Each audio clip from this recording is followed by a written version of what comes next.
Good evening, everybody. This is Darius Assemi, your host at GV Wire Unfiltered, along with my co-host, Bill McEwen. Mike Carbasi has a pre-recorded session for us to talk about all things City of Fresno. We're going to dive right in. Weather, as usual, 60s. Actually, we're going to get into the mid to high 60s by the weekend.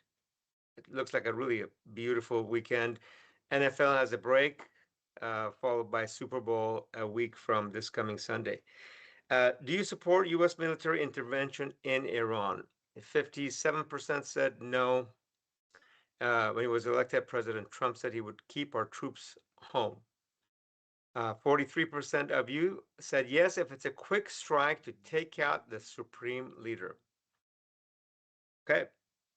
The New York Times reports that Donald Trump and his family have increased their wealth by 1.4 billion in the first year of his second presidency. Are you okay with this? And 69% says of you said no. Should be more focused on cutting costs for Americans. Do you support the tactics ICE is using in Minneapolis?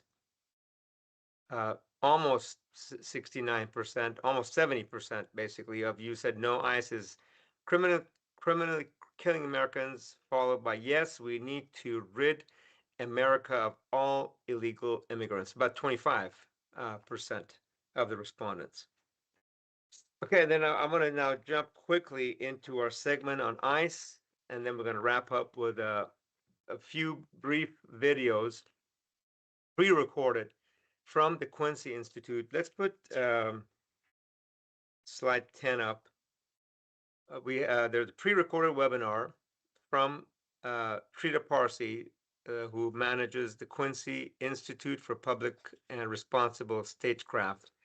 This was recorded on January 12th, so it's like almost a couple of weeks old, but some great information with some great sponsors and other co-hosts of Trita's on Iran, Israel, United States involvement, regime change. It's really fantastic interview. It's a 1-hour webinar, which we've kind of taken a few clips that we'll broadcast. We have permission from Quincy Institute, so we will be broadcasting those here shortly after we get through the ICE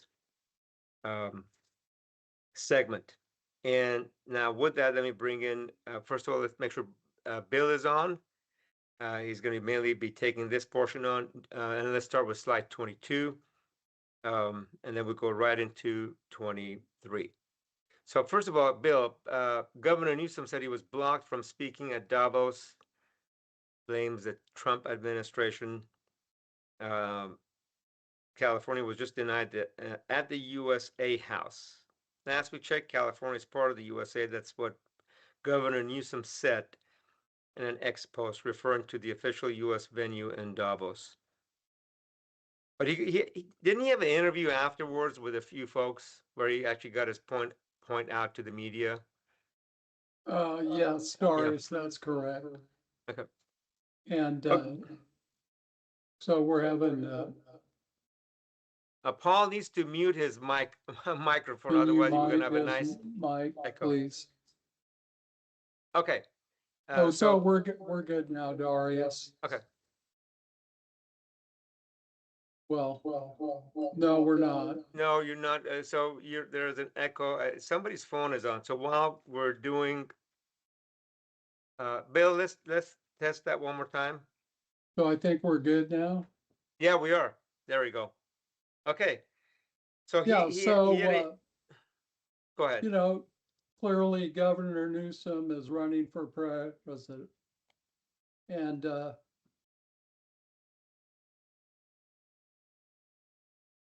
he wanted to use Davos to make the points that he always makes and make them internationally.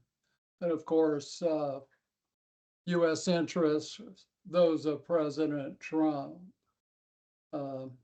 we're going to let him have that platform. Right. Okay. Now let's move to slide 23.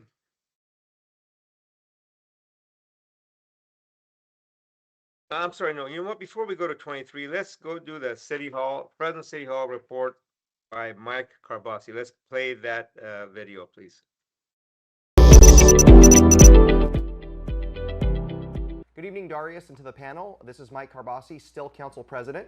As you may know, at the last council meeting, the council did take a vote, which we haven't done in a couple of decades. It was a free-for-all for who would be the council president. And I was very humbled and honored that my colleagues entrusted me with one more year as council president. So the second meeting of the year is this Thursday, January 29th at 9 a.m. As always, we welcome public participation, whether it's in person or streaming live on YouTube. Please send your comments to clerk@fresno.gov. This is going to be a very short meeting because there isn't a whole lot on the agenda. We don't even have any proclamations, which is unusual. So we'll get right down to business early in the morning. Not a whole lot of controversial items. The only thing, or a few competing items, you know, the media has reported recently about the Transparency Act and all those things, and Council Member Arias has an item to amend the Transparency Act. I have a competing item to create a working council committee, an ad hoc committee.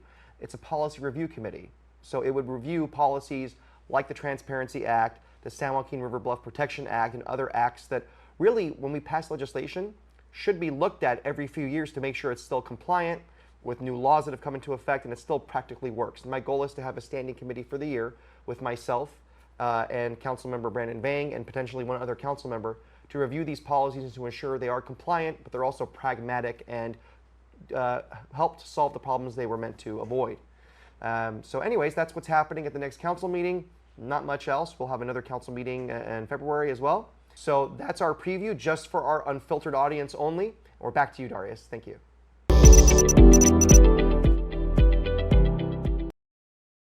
You know, Bill, I noticed the plug on his background still not fixed up, but hopefully we'll get that fixed up. That's the new GV Wire studio. That should have been addressed, but we'll get that fixed here before next Tuesday's podcast. Okay. So Darius, if I could interrupt, we Please. do have breaking news. Okay. And it's along the ice front. A man lunged at U.S. Representative Ilhan Omar. She's a Democrat from Minnesota during a Tuesday town hall and appeared to spray her with a substance before he was removed. The incident occurred shortly after Omar called for the abolition of immigration and customs enforcement and called on Homeland Security Secretary Kristi Noem to resign or face impeachment. Attendees and security urged Omar to leave the room and get checked, but she continued, saying the attack was intended to intimidate her. Officials from Omar's office, Minneapolis police, and U.S. Capitol Police have yet to provide comment. Got it. Thank you for that late breaking news. Thank you for that. So we don't have any information on the assailant. Is that correct, Bill? Not yet. I mean, it's just breaking news, more of a news flash, but it comes on the heels of what many people are saying, which while things are relatively calm here in Fresno, the United States is a country on edge. Yeah. And a lot of that edge has to do with, the policies that President Trump has put into place. If you were asked me on my opinion, when President Trump sealed the border, he was doing the right thing. I mean, to me, what Joe Biden allowed was inexplicable. I mean, we're trying to be a country of rules. We're trying to keep our norms in place. And during the Biden administration, that totally fell apart. We had a wide open southern border. There was never any real explanation from the Biden administration as to the reasons behind that. And President Trump came in, and you'll remember, Darius, 2016, it was all about sealing the border. He started on that effort, but really, as a lot of people had pointed out, building a wall really wouldn't matter. It's a matter of getting manpower down there and securing the border, and he did that. They've done a great job on that. But instead of just continuing with what we've done in the past, and under the Obama administration, there was apprehension of many violent, undocumented people in the United States. And they were caught and they were deported. That's how Obama got the name deporter in chief. President Trump could have done that. And if he would have done so, he wouldn't need to hire all these people who are not qualified to be ICE agents. They're not qualified to work for Border Patrol. They don't have sufficient training. They haven't exhibited that they really understand the laws of our country, how to engage with residents, how to de-escalate tense situations rather than killing somebody. And, you throw $50,000, $60,000 bonuses on that. And then the culture of the agency totally changed into something lawless when you have Kristi Noem at Homeland Security just saying, rouse the people. I would speculate that President Trump was more interested in striking intimidation and fear into the American public, especially undocumented residents, more interested in that than anything. And it's like lighting a match to the US Constitution. It's like lighting a match to the American flag. And the country's on edge. And that doesn't mean that, there aren't protesters that break the law. There are. And, the situation in Minneapolis has just become crazed. We don't have cooler heads prevailing. And President Trump has signaled that he's going to pull back in Minneapolis, but he says a lot of things. We'll have to see what he's going to do. We do know that he sent the head of the Border Patrol home back to the El Centro station in California. Reports today said that Mr. Bovino was getting ready to retire. So a soft landing for him after the disaster in Minneapolis. And Bovino himself fanned a lot of this craziness with his public appearances and with the tactics that were used by Border Patrol agents there. And we get back to another thing, Darius. Minneapolis is a long ways from the border. From the southern border, that's correct. So from the Mexico, Well, U.S. even border. from the northern border, that's the closest border for Minnesota. That's true. You know what? I'm going to bring in slide 27. We're going to come back to the governor's race. But Bill, you're talking about Congresswoman Ilhan Omar, who was attacked, sounds like just this afternoon or earlier this evening. This article calls out the 7 House Democrats, same party as Ilhan Omar, who ultimately voted for the Department of Homeland Security's spending bill. Bill, any update on this? Well, so the first name that you'll see there and our viewers will see is Henry Cuellar of Texas, and he is owned lock, stock, and barrel by President Trump. As you know, he had been indicted on corruption charges, and President Trump waved those bye-bye, and really without any explanation. And then we have other Democrats that are in swing districts, and they have to be very careful about their policies. And so in this case, maybe the bill is going to pass, and they get a pass to a vote so that they have a better chance of being reelected in the midterms. I can't say that specifically about anybody. And then we have the one Republican, Thomas Massie, Darius from Kentucky, most outspoken Republican critic of President Trump.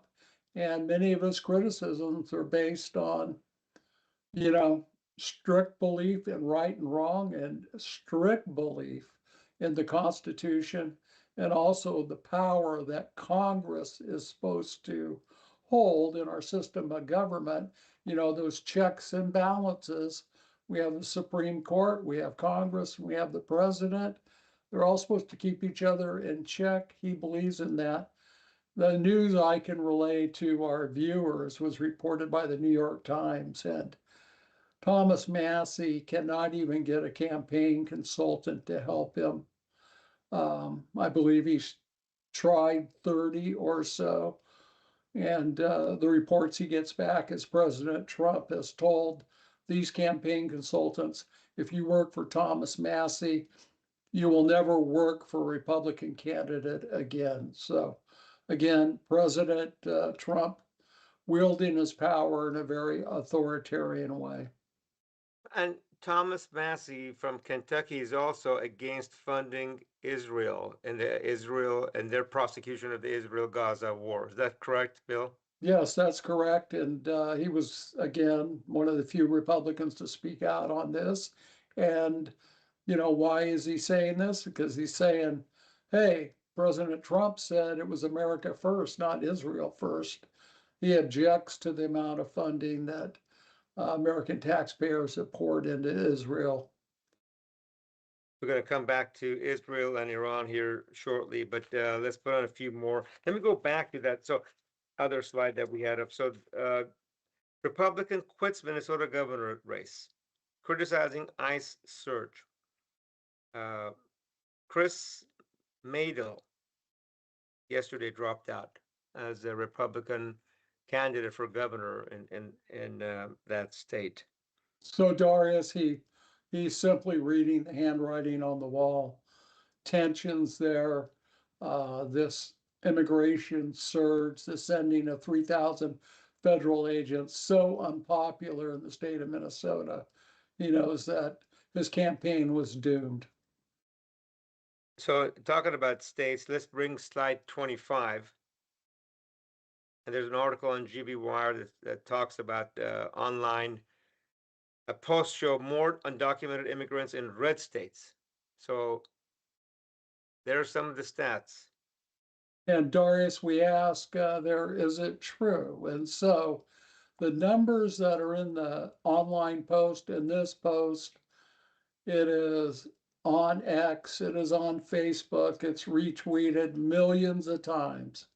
Been very popular in the last 10 days. The numbers that are shown in the post are from 2023. If you go to the US Census survey with the latest numbers, I can tell you, I can't give you, I don't have the actual numbers at my disposal, but I can tell you that based on the total state population, 2.2% of residents in Minnesota are undocumented, 3 times that many in Texas and Florida. And I don't want people to say, well, Texas and Florida are bigger states. Yes, they are. We're talking about the percentage of residents. 6.6% in Texas are undocumented, 6.9% in Florida are undocumented. So really, if President Trump believes in this surge approach, why hasn't he done it in Texas and Florida? Darius, you know the answer to that. I think, yeah, is in ICE going into Minnesota mainly because, well, first, he claims there's a lot of Somali undocumented folks, and isn't Representative Ilhan Omar Somali member of Congress? I mean, Yes. Somali-born U.S. Yes. citizen member of Congress. You could.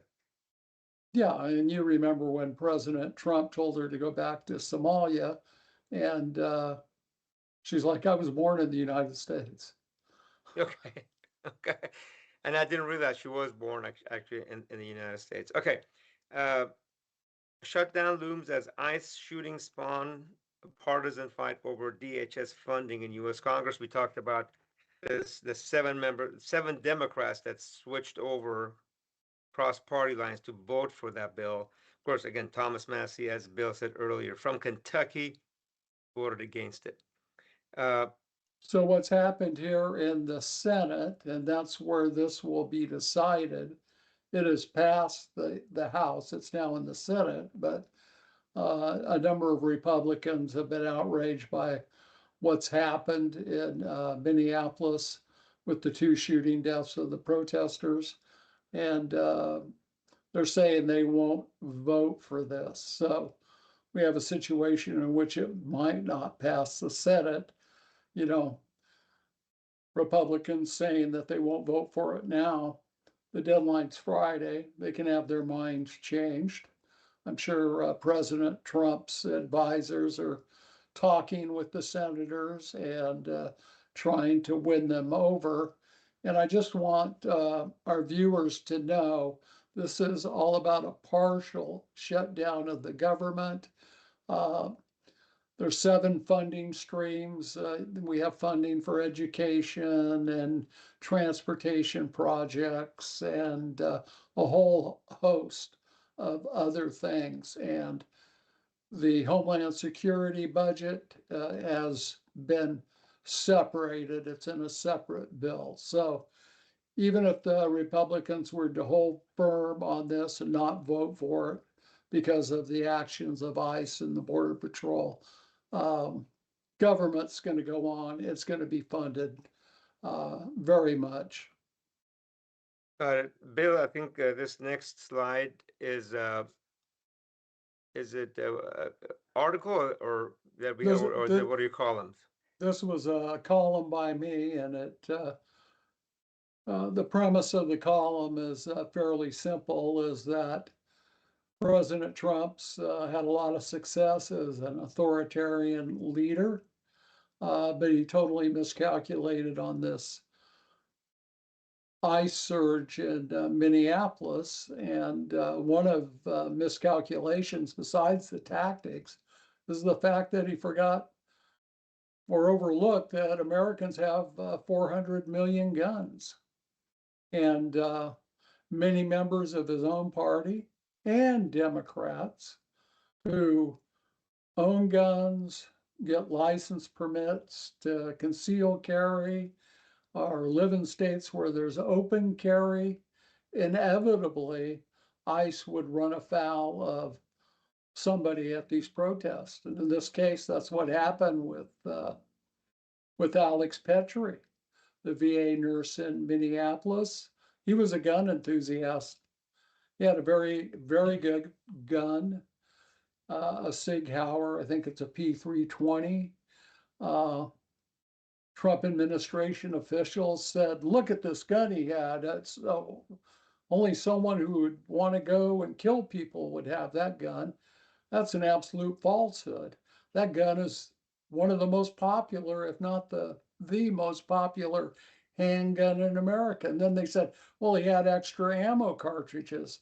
Well, when you buy that gun and you go to the shooting range and you learn how to use it, your trainer's going to tell you, hey, carry extra cartridges. And oh, by the way, we'll sell you a holster that will hold the extra cartridges.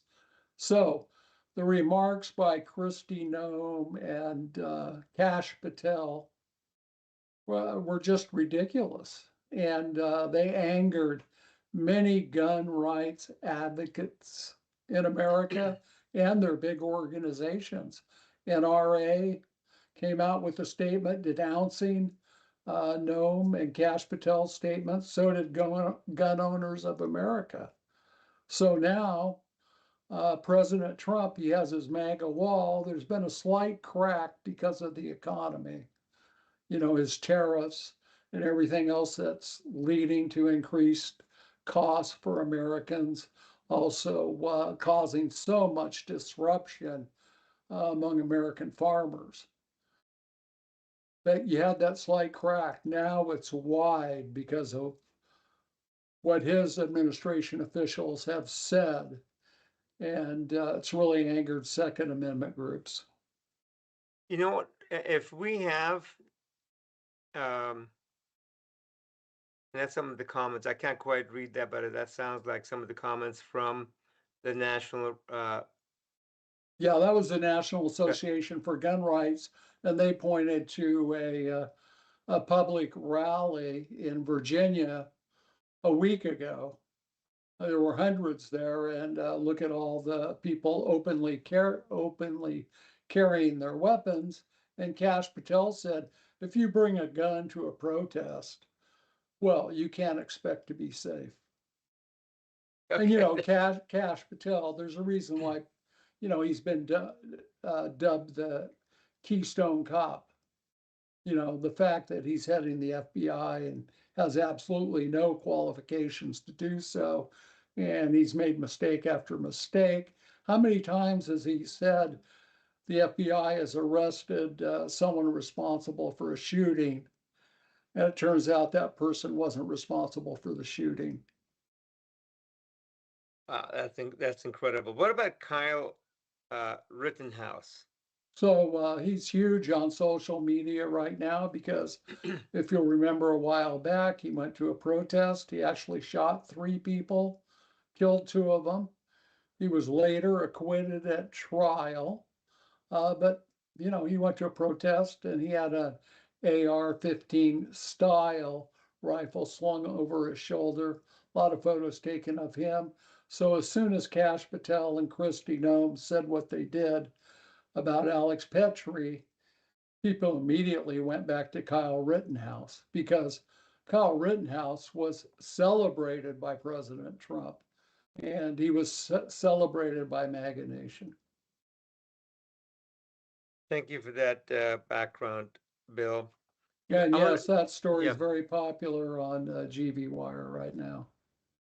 You earlier, a few minutes ago, mentioned the farmers not doing well. Edward Smith had an article out yesterday.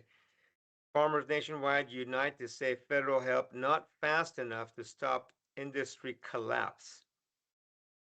Which is, So yeah. the numbers are real, and basically you had the growers of what we call specialty crops, but 56 crops, and they include potatoes, almonds, watermelons, you know, everything that's not a big commodity crop. And they're saying, look at our books, look at the cost of doing business, tariffs.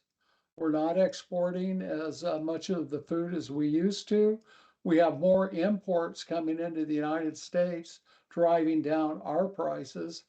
And we need an injection of $5 billion immediately, or farming's going to collapse in the United States. A great So, article. Yeah. Yeah, 56 groups, they all signed this letter, sent it to Washington, D.C., and we'll see how the administration and Congress reacts. Got it. Thank you, Bill. Couple of more slides on ICE, and then we're going to move into what's going on in Iran and Israel, Gaza, that part of the world. ICE activity in the Central Valley, that's slide 32. Let's put that up. How do you safely respond? So 2 key ways to respond there, Darius. Faith in the Valley. They have what's called a rapid response line. They're encouraging residents, if you see ICE sightings, stopping people, detaining people, report it to Faith in the Valley immediately. There is a link in the story that you can do that. And then the California Attorney General, Rob Bonta, he set up a portal on the state DOJ site in which citizens can report any suspected or alleged misconduct by federal agents. And basically our local leaders and even the faith-based community and other immigrant advocate groups, they're all saying, you can video ICE, you can protest, but they say, don't get in their faces, stand a safe distance away, and you should be safe. So and there are other recommendations in the story, just common sense rules.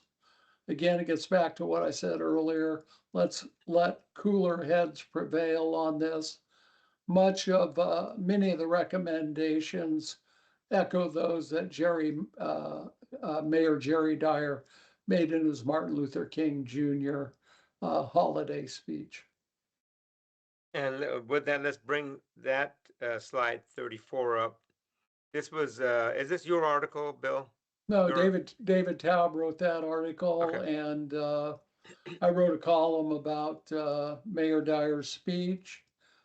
Thought it was pretty remarkable. I mean, one of the first Republicans to openly criticize ICE's enforcement tactics.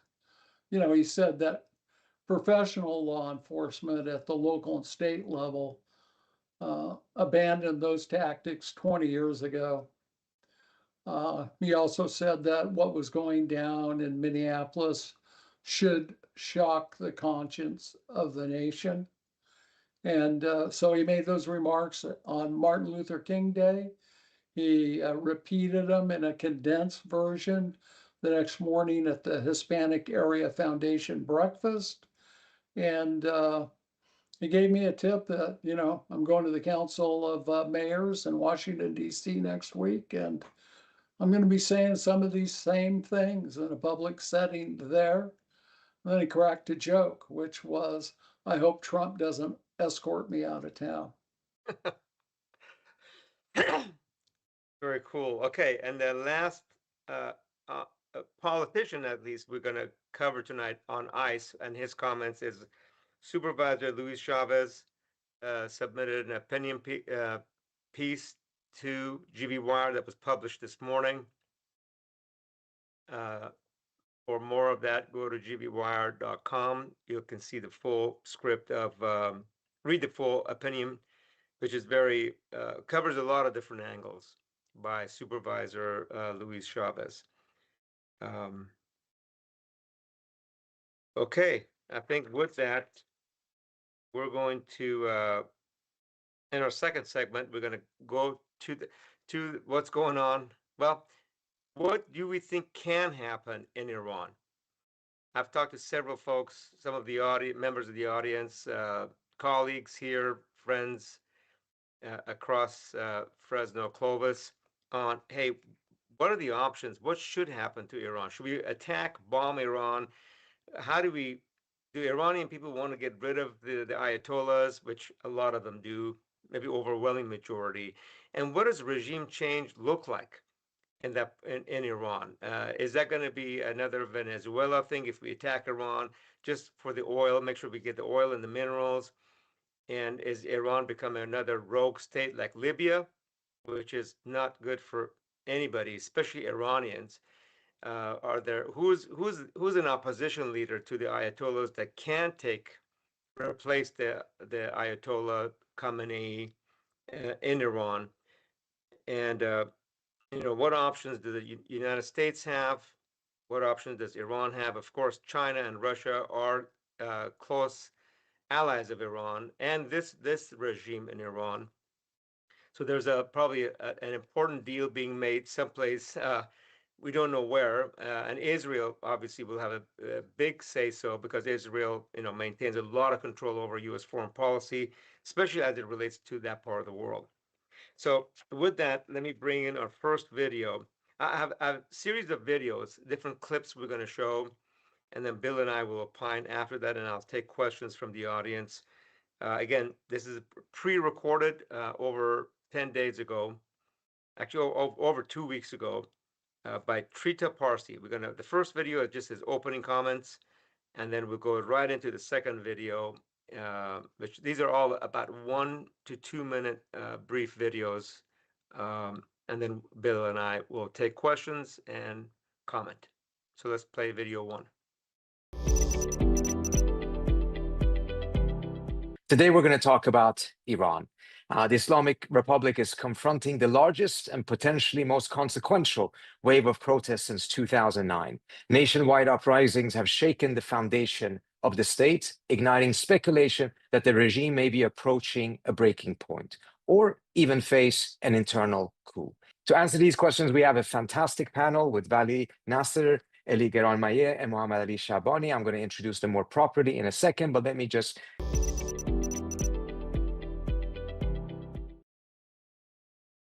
Okay, with that, let's bring in video 2, talking about some of the death tolls in Iran and its impact.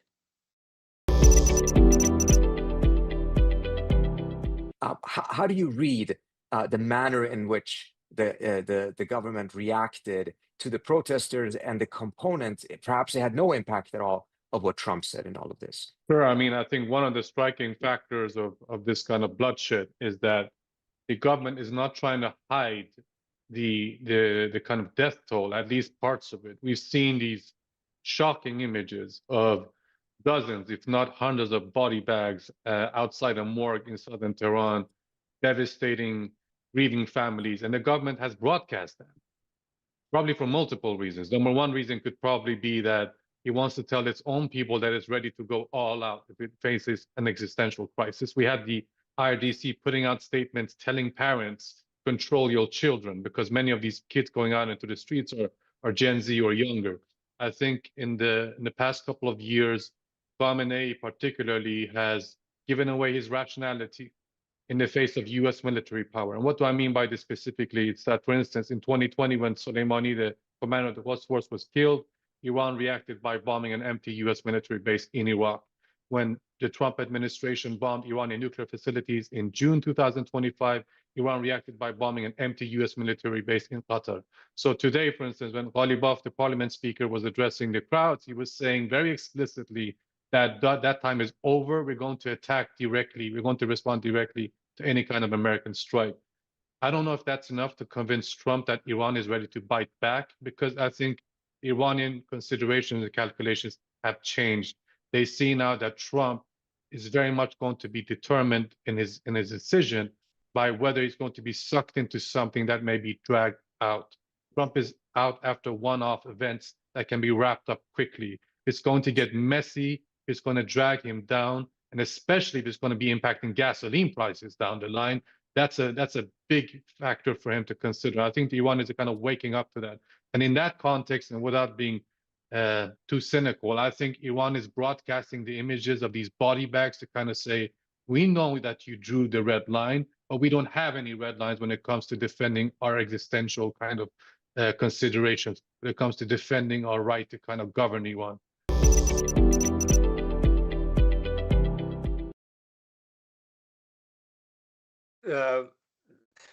Very insightful perspective on the body bags and the killing of the protesters by the Iranian regime, and giving a message to the rest of the world, especially to President Trump, that we're not as concerned about an attack, because it's going to engage Iran into more, and bring a more of a widespread war to that part of the world, which will increase gas prices, oil prices, and potentially have an impact on the midterm elections.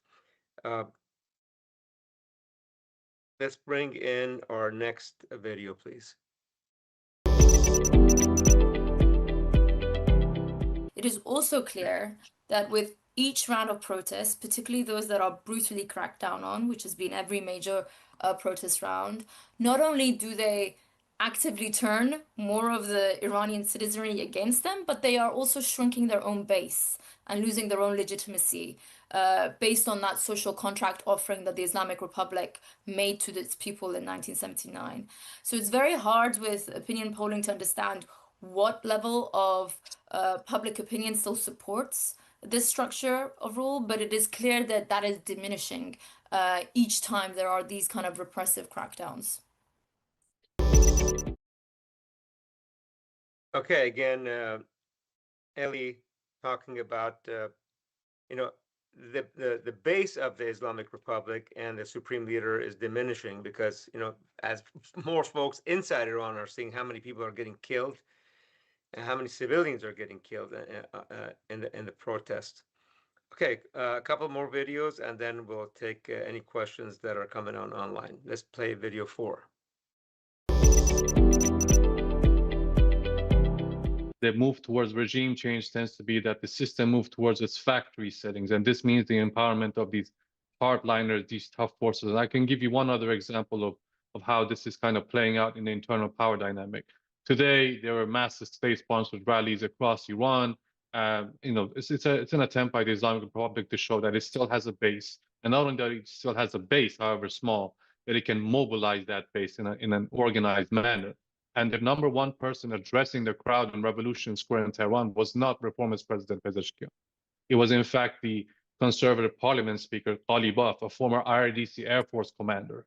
I think this says a lot about where Iran may be headed, particularly if there's a renewed military confrontation with the United States. So I think when we talk about regime change, we have to look at it as a multidimensional kind of chess game, that it actually is moving towards a different kind of regime change than people envisage, and what are the consequences of that. Apart from all of this, of course, within the internal push and pull, what we've been seeing and what President Trump confirmed last night, and you may want to address this later in the webinar, is this kind of internal discussion about how to exit the stalemate within Tehran. Are they going to move towards dialogue with the Trump administration? If yes, is there any flexibility on the kind of parameters that previously prevented dialogue?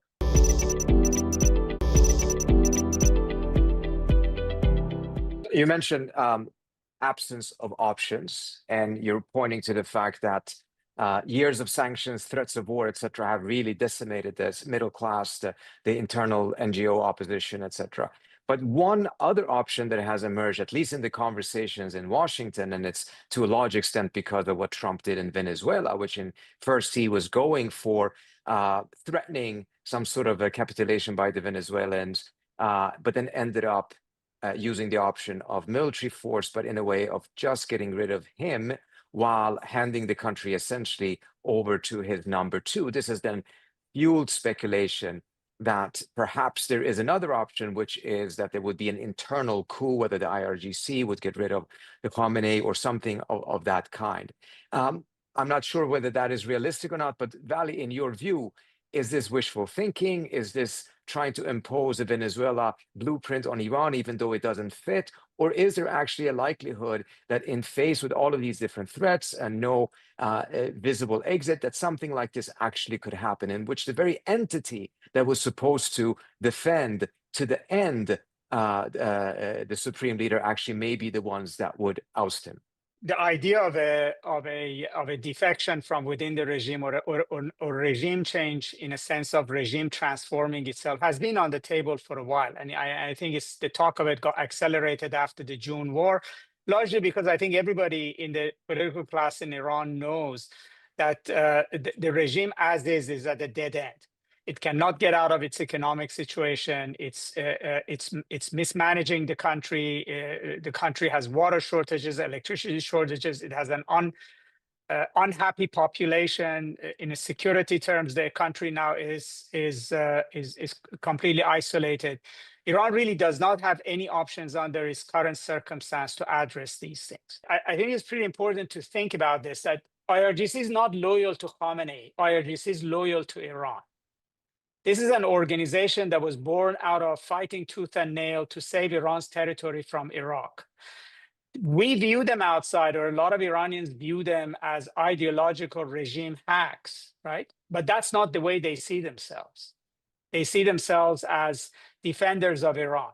And so if it comes to a point where the future of the country, etc., is at stake, I don't think that they would go down necessarily with the political leadership without asking questions. I would see them much more when necessary, taking a pragmatic decision if that opportunity is there. Now, just the last word. I actually don't think the coup is the only option. I think the way Iran maybe even is working today, Iran has a deep state, and I don't mean it in terms of just intelligence people. I mean technocrats, bureaucrats, political people that basically are right now running the country. When Khamenei disappeared from the scene, deep underground so he wouldn't get killed, somebody was running the country. It's not one person. It was a sort of a cabal of a deep state. And I think that deep state is not just IRGC. It's also politicians and members of the political class and senior bureaucrats. And I think if there is a coup, it's really a coup by that deep state.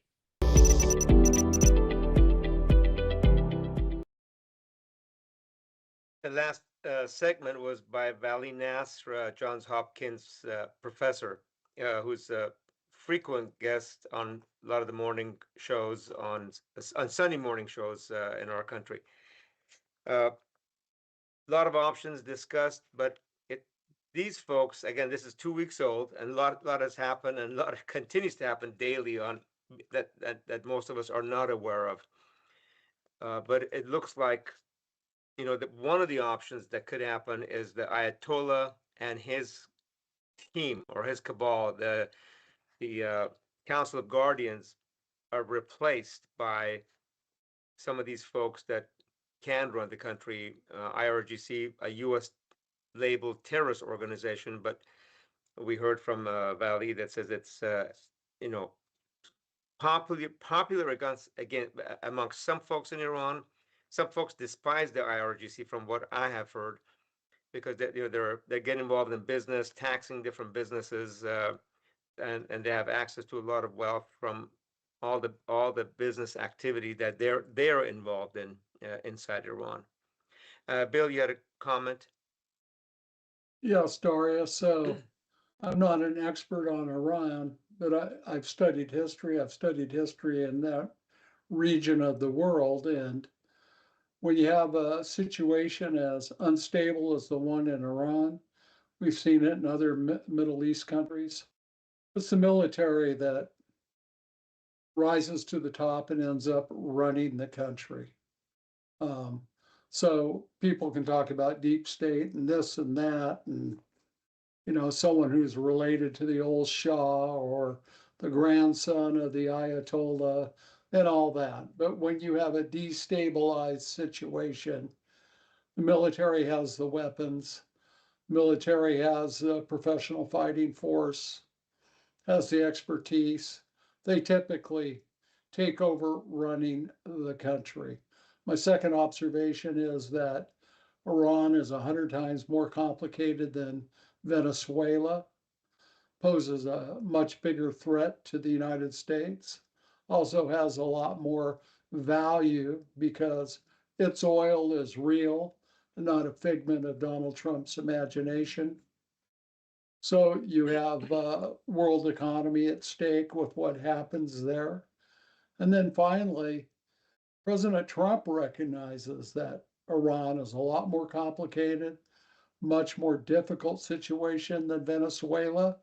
And I say that because 3 weeks ago, he promised the Iranian protesters help is on the way. And you have, as the word Iran come from his mouth since he tweeted out that help was on the way? I don't think so.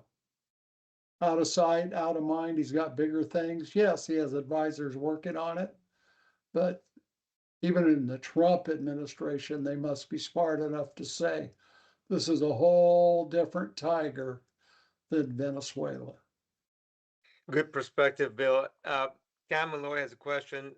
Very complicated. You're covering my question. And what is the next best option? By the way, so the question is, will the U.S. and Israel, which we know, we've heard from, seen many reports, Mossad and CIA are in Iran, would a destabilized Iran benefit or harm the Middle East, oil, in United States and Israel's future? And what are some of the options? We know China is heavily reliant on Iranian oil. We know Russia has a close relationship with Iran as well, and with this regime. So is there another option where somebody from inside Iran replaces the Ayatollahs as a supreme leader? In my opinion, by the way, you remove the Council of Guardians, which is headed by the Ayatollahs.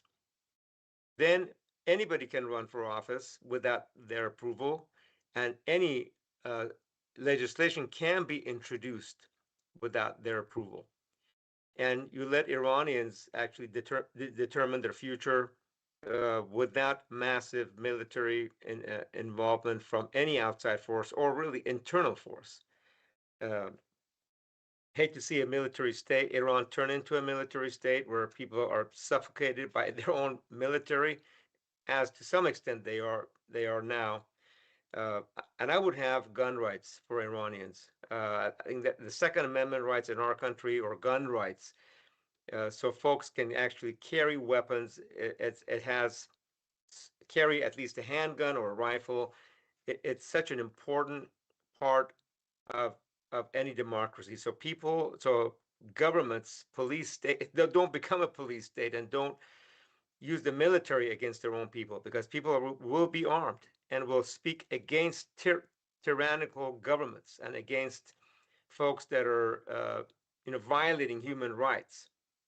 So I'm hoping that that is the direction that Iran will go, and that Israel will to a more peaceful, democratic country that doesn't get involved in any other affairs in the Middle East, just minds its own business, has a lot of wealth. Iranians are by and large, again, very educated. 4 million barrels of oil are the daily production of Iran, despite all the sanctions over the last 3 or 4 decades. So that's we'll see where this goes, and I think it's complicated because if Iran does get attacked, Iran has a lot of capabilities to wreak havoc in the Middle East and the Persian Gulf, where some percentage, as if 30 or 40% of the world's oil comes out of that Persian Gulf through a very tiny strait that Iran is on the north side of that Straits of Hormuz. As Bill said, very complicated. It's not a simple smash and grab like President Trump did with Venezuela. No other questions. I'm going to wrap up with what's happening in Gaza. Everybody's heard about the Board of Peace. Israel has recovered. By the way, before I go there, for those of you that are interested in the entire 1-hour webinar from Quincy Institute, then the link is on gvwire.com under the video section. There it is. You can watch the clips or the entire 1-hour webinar. Very informative for those political buffs, especially those of you that care a lot about Middle East and what's happening inside Iran, with 4 incredible experts. Okay, let's Board of Peace. U.S. lays out a glittering plan for Gaza, including skyscrapers. The president's son-in-law, Jared Kushner, outlines Trump's vision for a rebuilt, fully demilitarized Gaza. I just hope Gazans are allowed to stay there. So many have been killed. So many have been maimed. There's still over 2 million Palestinians in the Gaza Strip. Another 2.5 or 3 million on the other side. I'm not sure, a few hundred miles, maybe less than 100 miles away on the West Bank. And that's what the vision is for Gaza. I hope that, again, that Gazans will be able to own real estate, own their home, own a piece of that property that got blown out by U.S. bombs given to Israel to bomb the heck out of that place. Looking back, Bill, was it almost carpet bombed, right? Gaza was carpet bombed. That was phase 1, called the demolition. Now comes phase 2, they're rebuilding. And Charlie Kirk made a lot of comments before his assassination on, why this happened. But we'll leave it at that. Those of you that are Charlie Kirk buffs can go look at his past videos. Tucker Carlson has got a lot of comments on that as well. This slide shows what could happen in that part of the world on the Gaza Strip. A master plan. I think Jared Kushner, the president's son-in-law, has put that together. Let's put slide 19. 100,000 plus permanent housing units, education centers, culture, religious and vocational centers, medical facilities. And let's put slide 20 that calls for, again, Gaza timeline. Ceasefire, release of hostages, which is in progress. UNSCR 2803, United Nations resolution, historic humanitarian aid. Kind of 2 years too late, but let's see what that looks like. And then eventually leads to security, de-radicalization, which I don't know what that means, free market economy, reconstruction.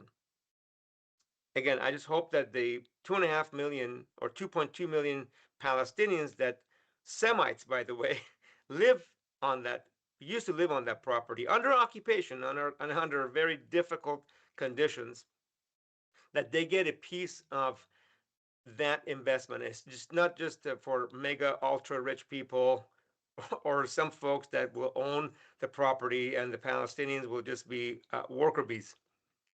They actually get a chance to own a piece of that property as they did 2 years ago or until even now. So property rights. What is the United States going to do, and Jared Kushner going to do with property rights if a Palestinian owned their home is bombed? Probably all the paperwork is bombed or blown up. Probably no evidence, but so what's going to happen to that? It'll be interesting to see. And that will really be a key to safety and security, long-term peace throughout the Middle East. Remember, there's 300 million plus Arabs that live in that area. Palestinians are kind of semi-Arabs, speak the same language, and they're all watching. I'm sure Saudi Arabia, the folks there, the people of that region are watching closely on what's going to be the future of these folks, and also the future of Palestinians in the West Bank that have lived under occupation of Israel for several decades, which means you cannot go from point A to point B without going through getting permission, being on a different road, by the way. Palestinians have to travel a different road than Israeli citizens do. So segregationist, apartheid, whatever you want to call it. Bill, any comments on that? You have your hand up. Yeah, so you said de-radicalization. I don't know what that means. Really, it's code for the elimination of Hamas. So in other words, in the new Gaza, there are not going to be people going down there and shooting small rockets into Israel or shooting at Israeli soldiers there on the border. That's clearly what it means. My other observation is right now, these are just pretty pictures. This is a long ways away, and it may totally go bye-bye unless J.D. Vance or another Republican wins the presidential race in 2028. Now, if a Democrat comes in, they're going to have all these pretty pictures. You might be amazed how quickly Jared Kushner becomes a Democrat. He'll be lobbying to continue the plan, saying, we're 2 years in, we believe this can work. And I would see a Democratic administration putting together something that contains some of the elements of this. But I'm sure a Democratic administration will be more concerned about ensuring the rights of Palestinians, seeing Palestine recognized as a nation state, and but at the same time, they'll be welcome to big investment in this. And the thing we don't talk about so far, and you raised the point, Darius, is investment by other nations in the Middle East, especially Saudi Arabia. Good points, Bill. I want to reiterate my point that I made earlier. I really hope that the 5 million or 5.5 million Palestinians are given the opportunity to live in peace. It's going to be difficult because so many of them have been killed, maimed. Everybody's got a relative or family member who's lost somebody, or lost a dog or a cat, lost somebody that was diabetic and didn't have their medication. I was going through cancer treatment 2.5 years ago, and because of Hamas's terrorist attack into southern Israel, all things got blocked off. So there's a lot of pain and suffering by the civilians of that part of the world, by the Palestinians on both sides, on the West Bank and the Gaza Strip. And I really sincerely hope we can bring some peace and stability to the Gaza Strip and to the West Bank, so those folks live dignified lives, coexist in peace with Israelis and other Palestinians, Israeli Palestinians, and the Israelis that live next door to them. And I sincerely hope that we can be a supporter of peace and prosperity for the people of Iran. Both of those things will help stabilize that part of the world. It's going to be good for commerce, business, uh, travel, vacation, all kinds of prosperity, in my opinion, will be brought to that area. By the way, it's not limited just to those areas. Lebanon and Syria, all round up what's happened, that geography. So there's lots of opportunity for positive ending of the wars, as President Trump promised. He's gonna be the president that ends wars, not gets us into wars. But also we know that there's a lot of money in war. So I sincerely hope that President Trump can help execute his vision and promise for the world and our country to end wars, get us out of wars, and bring peace and prosperity to that part of the world, especially to Israel, peace and safety and security to Israel, and also to the Palestinians that have really suffered substantially over the last several decades. Bill, final comments? No, thanks for having me on tonight, Darius, and enjoyed the show, and I hope our viewers did as well. Awesome. Thank you, Bill, and thanks to all of you for watching our episode tonight. Again, for the complete video on Iran, go to GVWire.com, and you'll see the Quincy Institute video from Trita Parsi. Thanks for watching us tonight. Prayers, yes.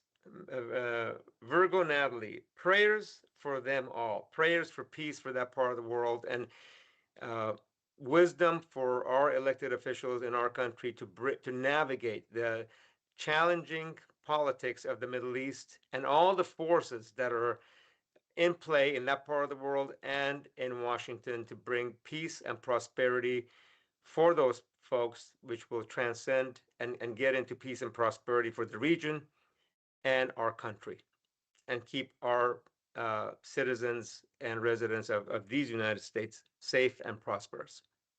Good night, and see you all next week.